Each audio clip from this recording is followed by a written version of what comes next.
My name is Linda Sparks, and I was on staff here at Canyon View Vineyard Church for 26 years.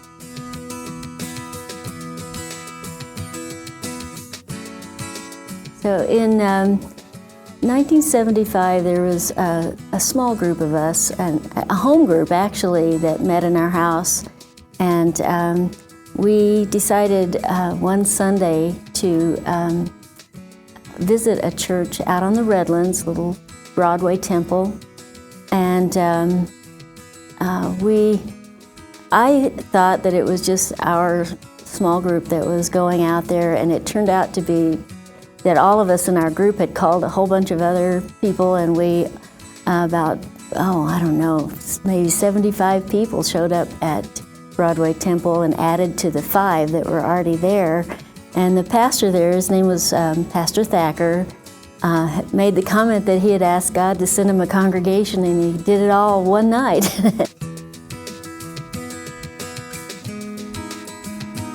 We grew there for about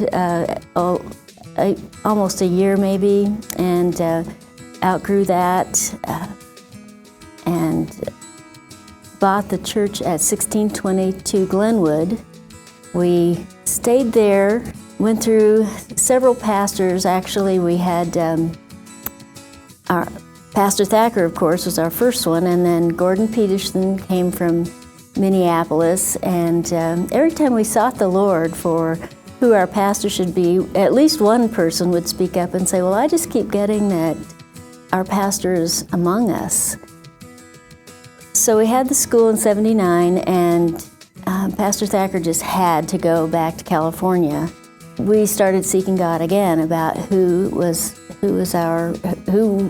supposed to be our pastor. We began to pray about what to do, and Lynn Green was home for a while from Youth with a Mission, and he said that he would spend a few months with us trying to help us find direction. And so it was during that time that we really started listening to, well, is our pastor among us? And Dan Cox also had some Youth with a Mission background, and of course grew up with Lynn. So when Lynn had to go back to England, Dan agreed to stay on in a teaching position, but he was going to keep his day job, and that was in '81 that he started just kind of filling in as our pastor. I believe it was in '83 that he actually said we had grown to the point that the church could afford to pay him, and so he, at that point in time, quit his day job and started being our pastor and letting us call him pastor. We had just a period of steady growth to where we were about 300 by the time that we realized we were going to have to find a bigger building. That's when we talked to Ray Cox about buying his building out at the end of North Avenue, and we remodeled that building. It was his Cox Motors building, and so that's when the Chrysler Cathedral, as we dubbed it, became the Vineyard. And we had become a Vineyard in 1987, just before we moved out to the end of North Avenue in '89. By '95, we were dying to have a youth ministry building, and we added a youth ministry building about that year. By this time, we were having 4 services, running probably between probably about 1,500 at that time.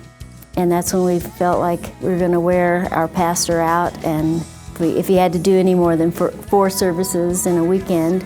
So started seriously looking at a building program to buy a piece of property, which is the property that the church is on now. It took us, I think we moved out here, our first Sunday here was like July 30th, 2000.